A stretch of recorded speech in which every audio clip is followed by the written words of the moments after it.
पंजाब के बटाला से बड़ी खबर, जहां में डबल मर्डर केस से हड़कंप मचा हुआ है। शहर के कादिया रोड पर बदमाशों ने आज सुबह 2 लोगों की गोली मारकर हत्या कर दी। मृतकों में गैंगस्टर जग्गू भगवानपुरिया की मां हरजीत कौर भी शामिल है।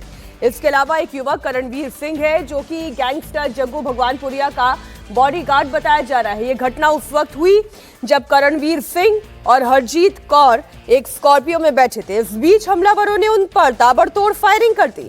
मौके पर मौजूद लोगों के अनुसार करणवीर सिंह की घटनास्थल पर ही मौत हो गई। गंभीर रूप से घायल हरजीत कौर को फौरन बटाला के सिविल अस्पताल ले जाया गया, लेकिन इलाज के दौरान उनकी भी मौत हो गई। ये पूरी घटना एक सीसीटीवी में रिकॉर्ड हो गई और यह सीसीटीवी वीडियो अब सार्वजनिक हो चुका है। एक स्कॉर्पियो खड़ी नजर आ रही है। इस तस्वीर को जरा गौर से देखिएगा। और उसी वक्त एक बाइक पर 3 बदमाश आते हैं और कार पर अंधाधुंध फायरिंग करने लगते हैं। एक के बाद एक फायर करने के बाद ये तीनों मौके से फरार हो गए। अब ये तस्वीर आप देखिए, ये कार खड़ी हुई है, अचानक से एक बाइक आकर रुकती है। बाइक पर सवार लोग अंधाधुंध फायरिंग करने शुरू करते हैं। पुलिस इस पूरी घटना को आपसी गैंग वॉर से जोड़कर देख रही है। समय और तारीख इस सीसीटीवी फुटेज में स्पष्ट दिखाई दे रहा है। ये देखें, जो पीछे बैठा शख्स है वो फायरिंग करता है और फायरिंग करने के फौरन बाद जो इस वक्त राइडिंग सीट पर बैठा हुआ है वो बाइक को तेजी से आगे बढ़ाता हुआ चला जाता है। क्योंकि कोई एक स्कार्पियो ਦੇ ਵਿੱਚ ਕੋਈ ਅਨਨੋਨ ਮੋਟਰਸਾਈਕਲ ਸਵਾਰਾਂ ਨੇ ਗੋਲੀ ਮਾਰ ਕੇ ਤੇ ਕੋਈ ਇੱਕ ਬੰਦਾ ਜਿਹੜਾ ਦੋਵਾਂ ਤੇ ਫਾਇਰਿੰਗ ਕੀਤੀ, ਇੱਕ ਲੇਡੀ ਹੈ ਇੱਕ ਜੈਂਟ ਹੈ। ਉਸ ਤੋਂ ਬਾਅਦ ਅਸੀਂ ਮੌਕੇ ਤੇ ਇਮੀਡੀਏਟਲੀ ਵੱਧ ਤੋਂ ਵੱਧ 5 ਜਾਂ 10 ਮਿੰਟ ਦੇ ਵਿੱਚ ਐਸਐਚਓ ਚੌਂਕੀ ਇੰਚਾਰਜ ਤੇ ਮੈਂ ਪਹੁੰਚ ਗਿਆ। ਅਸੀਂ ਸਿੱਧੇ ਜ਼ਿਲ੍ਹੇ ਉੱਥੇ ਆਏ ਤੇ ਉਸੇ ਵੇਲੇ ਇਹਨਾਂ ਨੂੰ ਇੱਥੇ ਲਿਆਂਦਾ। ਉਹਲੇ ਠੀਕ ਹੀ ਇੱਥੇ ਹਸਪਤਾਲ ਲਿਆਂਦਾ। ਹਸਪਤਾਲ ਦੇ ਵਿੱਚ ਜ਼ਿਲ੍ਹੇ ਆਏ ਸਿਵਲ ਹਸਪੀਟਲ ਦੇ ਵਿੱਚ ਉੱਥੇ ਪਤਾ ਲੱਗਾ ਕਿ ਕਰਨਵੀਰ ਮੁੰਡਾ ਜਿਹੜਾ ਘੁਮਾਣ ਥਾਣੇ ਦਾ ਰਹਿਣ ਵਾਲਾ ਗੁਰਦਾਸਪੁਰ ਦਾ, ਉਹਦੀ डेथ हो गई है। एक लेडी है जेडी। एक बार फिर से आप इन तस्वीरों को देखिए। एक स्कॉर्पियो कार रुकी हुई है और तभी एक बाइक वहां बगल में आकर रुकती है और इसके बाद एक बुलेट फायर की तस्वीरें इस कैमरे में रिकॉर्ड हुई है। जो चिंगारियां इस वक्त आप देख रहे हैं इस तस्वीर में, वो एक के बाद एक हुई फायरिंग की ही तस्वीरें हैं और फिर यहां से बाइक सवार फरार हो गए। बटाला का ये पूरा मामला है जो सीसीटीवी फुटेज आप देख रहे हैं। अब इसी के आधार पर आगे की कार्रवाई की जा रही है।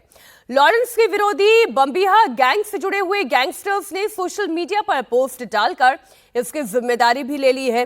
लॉरेंस गैंग ने पोस्ट में लिखा, सत श्री अकाल, मेरे सभी भाइयों को ये जो आज बटाला में करण की हत्या हुई है इसकी जिम्मेदारी टोनी बल, बिल्ला मंगा, प्रभु दासुवाल और कौशल चौधरी लेते हैं। ये जग्गू का सारा काम संभालता था।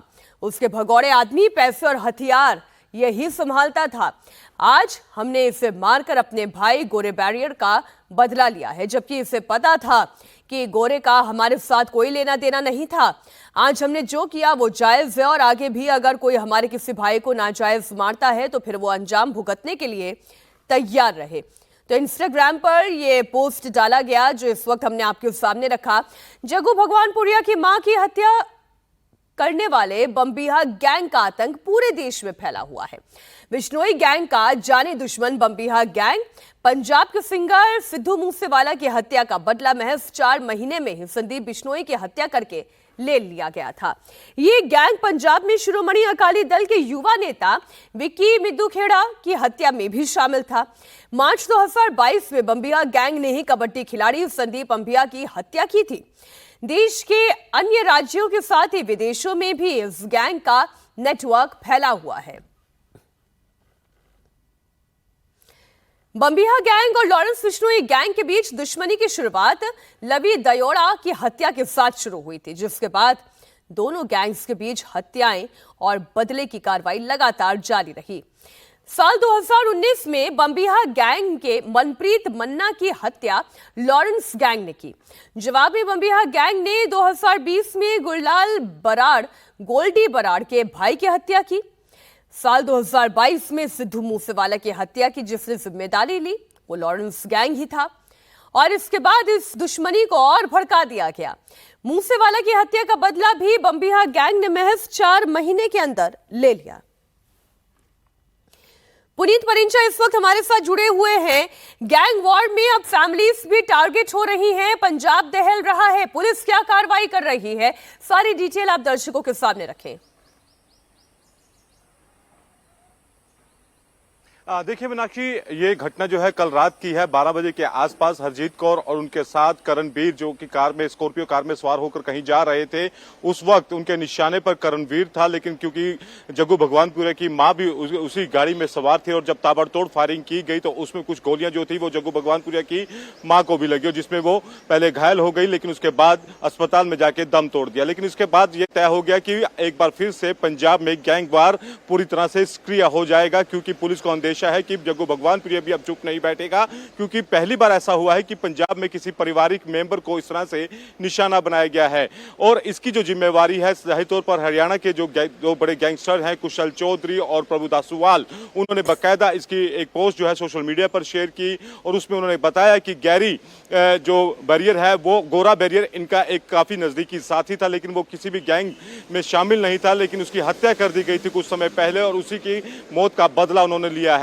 तो जाहिर तौर पर आने वाले समय में गैंग वार और ज्यादा भड़केगा, क्योंकि पिछले कुछ समय से जिस तरह से देखा जाए कि सिद्धू मूसेवाला की हत्या होती है, उससे पहले विक्की मिट्टू खेड़ा की हत्या होती है, विक्की मिट्टू खेड़ा की हत्या के बाद लॉरेंस बिश्नोई जो है वो सीधा सिद्धू मूसेवाला को टारगेट पे लेता है और इसमें सिद्धू मूसेवाला का जो मैनेजर है, जो इस वक्त ऑस्ट्रेलिया में रह रहा है, यहाँ से भाग गया था, वो उनके निशाने पर था। लेकिन जिस तरह से आरोप था सिद्धू मूसेवाला के ऊपर कि उसने अपने मैनेजर को बचाने के लिए उसे ऑस्ट्रेलिया भिजवाया, तो जाहिर तौर पर उनके निशाने पर सिद्धू मूसेवाला आ गया। और अब एक बार फिर से, क्योंकि काफी लंबे समय से सब कुछ शांत चल रहा था, लेकिन एक बार फिर से जिस तरह से कल देर रात ये घटना घटी, बिल्कुल पुनीत, आप लगातार इस पूरी खबर पर अपनी नजर बनाए रखें। फिलहाल जानकारी के लिए आपका शुक्रिया।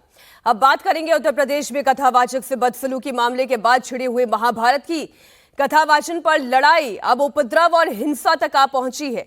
इटावा में कथावाचक विवाद और उस पर यादव संगठनों के प्रदर्शन के बाद पुलिस ने एक्शन तेज कर दिया है। पुलिस पर हमले के आरोप में 19 लोग हिरासत में लिए गए हैं। वहीं कथावाचक से बदसलूकी केस में 4 आरोपी गिरफ्तार किए जा चुके हैं। दरअसल कल अहीर रेजिमेंट यादव संगठनों ने थाने का घेराव किया था। प्रदर्शनकारियों ने पुलिस पर पत्थर बरसाए थे, गाड़ियां भी तोड़ी गई थी। इटावा में 22 जून को कथावाचक का सिर मुंडवाने की घटना के बाद यादव संगठनों का गुस्सा फूट पड़ा। यादव संगठनों के करीब 2000 लोगों ने प्रदर्शन किया। प्रदर्शनकारी घटनास्थल दादरपुर गांव के बाहर जमा हो गए। पुलिस के पहुंचते ही प्रदर्शनकारी उनसे भिड़ गए। भीड़ ने पुलिस की गाड़ी पर पथराव भी कर दिया। इस हंगामे को बढ़ता हुआ देख सीओ और इंस्पेक्टर ने पिस्टल निकालकर प्रदर्शनकारियों को खदेड़ा। पुलिस ने 19 लोगों को हिरासत में ले लिया है। आसपास के 4 गांवों में पुलिस आरोपियों को पकड़ने के लिए सर्च ऑपरेशन चला रही है। इटावा के दादरपुर गांव में प्रदर्शनकारी आने जाने वालों से उनकी जाति पूछकर आगे बढ़ने दे रहे थे।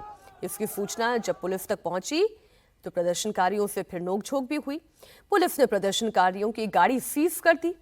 इस पर लोगों का गुस्सा और भड़क गया। प्रदर्शनकारियों ने आगरा कानपुर नेशनल हाईवे को जाम कर दिया। पुलिस की गाड़ियों पर पथराव किया गया। पथराव में पुलिस की एक गाड़ी का सामने का शीशा टूट गया। एसपी ग्रामीण समेत मौके पर 12 थानों की पुलिस फोर्स मौजूद है।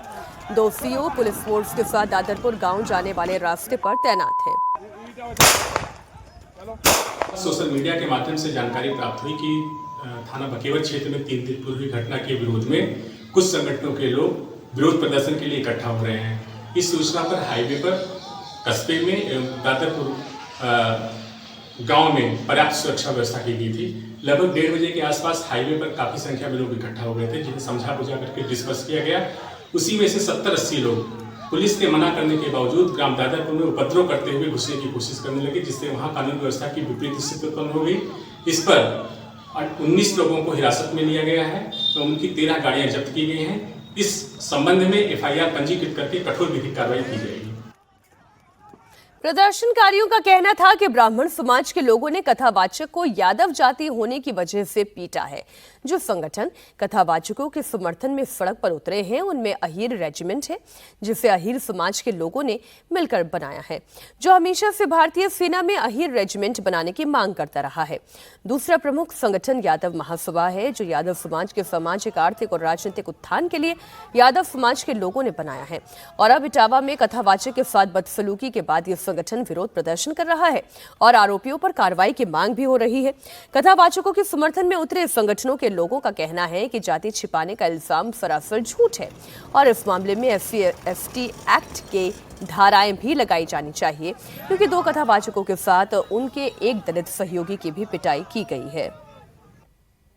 हम सरकार से मांग करते हैं कि दोषियों के खिलाफ सख्त कार्रवाई करे और एक ऐसा मैसेज दे जिससे कि इस तरीके के असामाजिक तत्व, वो किसी भी बिरादरी में हो सकते हैं, किसी भी समाज में हो सकते हैं, उन तक एक कड़ा संदेश जाए और वो इस तरीके की हरकत करने की कोशिश ना करें। इसमें SC/ST एक्ट को भी शामिल किया जाए, क्योंकि तीसरा व्यक्ति जो मुकुटमणि यादव, संत कुमार यादव और इसके बाद जो श्याम जी कठेरिया, वो दलित समाज से ताल्लुक रखते हैं, नेत्रहीन हैं वो, तो इसमें SC/ST एक्ट भी शामिल किया जाए इन धाराओं में, जो कि धाराएं लगाई गई हैं जिनके तहत ये गिरफ्तारी की गई है।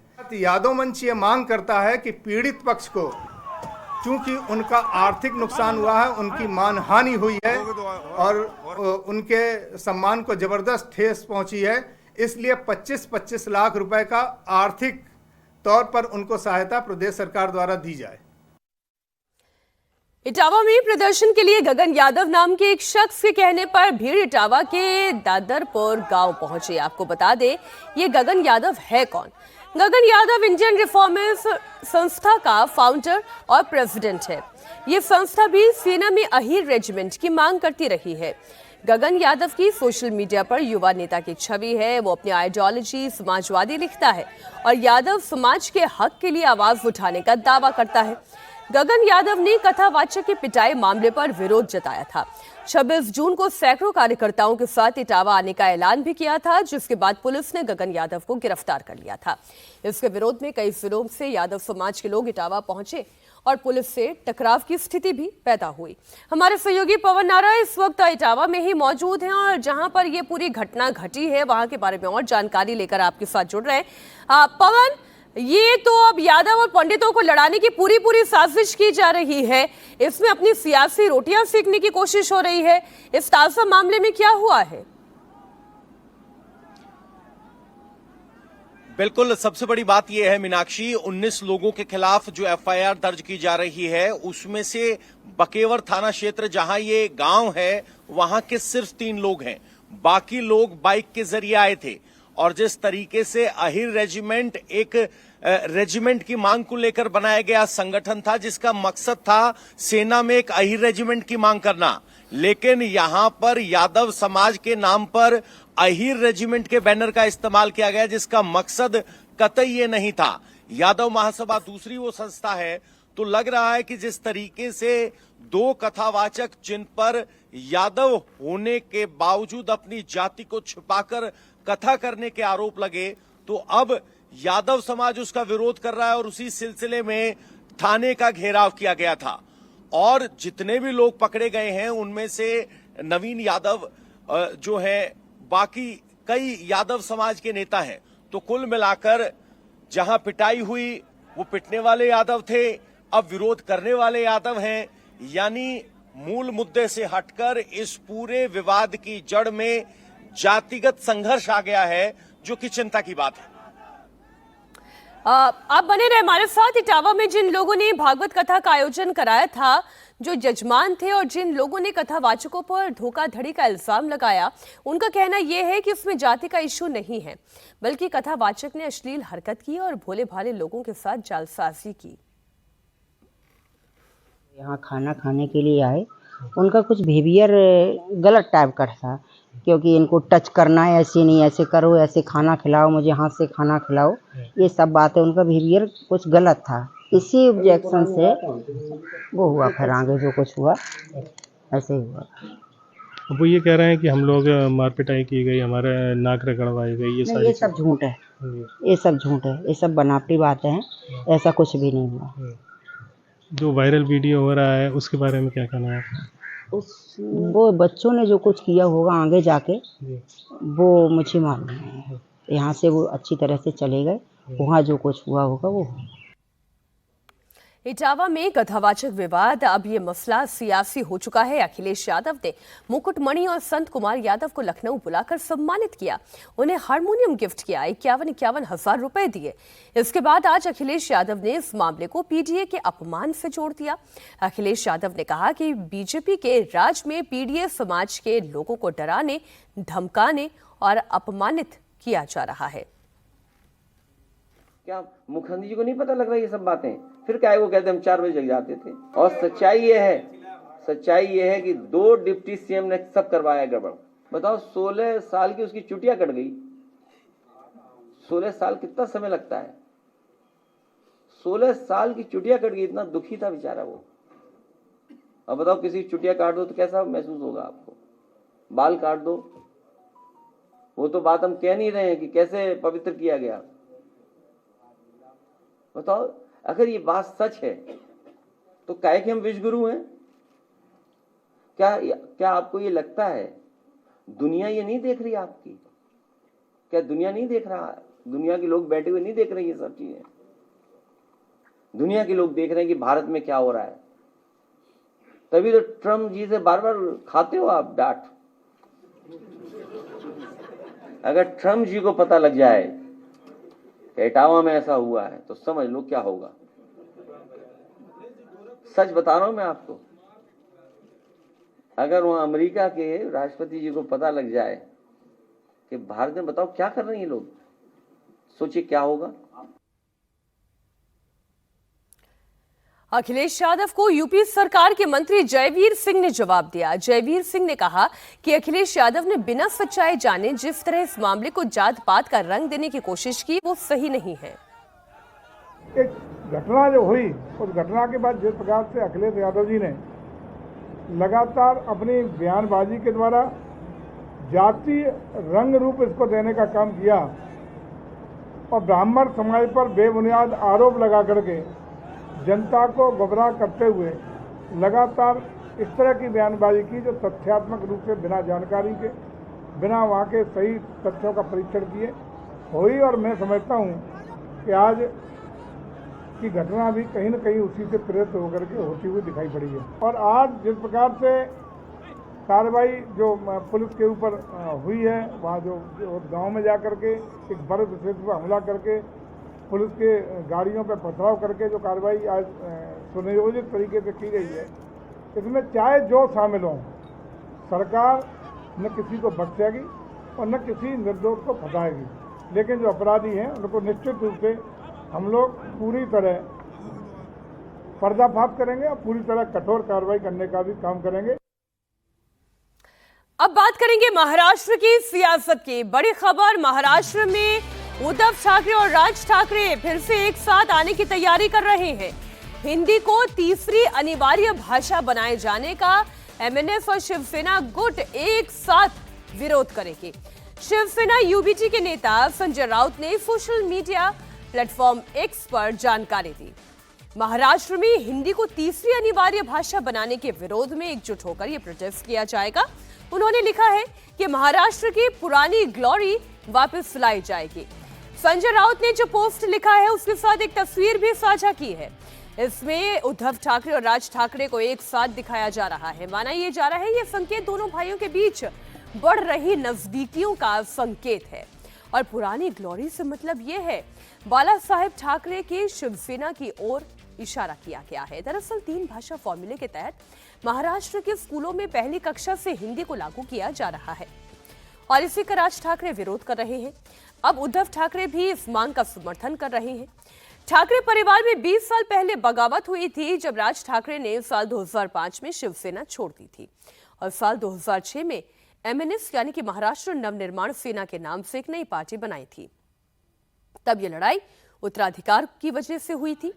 राज ठाकरे को बाला साहेब ठाकरे का उत्तराधिकारी माना जाता था, लेकिन अंतिम समय में बाला साहेब ठाकरे ने अपने भतीजे राज ठाकरे की जगह अपने बेटे उद्धव ठाकरे को शिवसेना की कमान सौंप दी। तब राज ठाकरे ने बगावत करते हुए अलग पार्टी बना ली थी। लेकिन अब 20 साल बाद एक बार फिर से ठाकरे परिवार एकजुट होने जा रहा है और इसके संकेत भी मिलने लगे हैं। दोनों के बीच मुलाकातें भी हुई और अब हिंदी विरोध के नाम पर दोनों एकजुट हो गए हैं। एक साथ तस्वीरें हैं, तस्वीरों के बैकग्राउंड में बाला साहेब ठाकरे हैं। सवाल ये कि आखिर 20 साल के बाद ऐसा क्या हो गया कि ठाकरे फैमिली एकजुट होने जा रही है। उद्धव और राज ठाकरे का एक होना, इसके पीछे का एक बड़ा कारण आपके सामने रखते हैं। दरअसल महाराष्ट्र की सियासत में ठाकरे परिवार का दबदबा साल दर साल कम होता जा रहा है। इसके बाद शायद राज ठाकरे उद्धव ठाकरे एकजुट हो रहे हैं, क्योंकि एकनाथ शिंदे ने उद्धव ठाकरे की शिवसेना छीन ली। पार्टी का निशान से लेकर सांसद और विधायक तक छीन लिए। विधानसभा चुनाव में जनता ने भी एकनाथ शिंदे वाली शिवसेना को ही असली शिवसेना माना।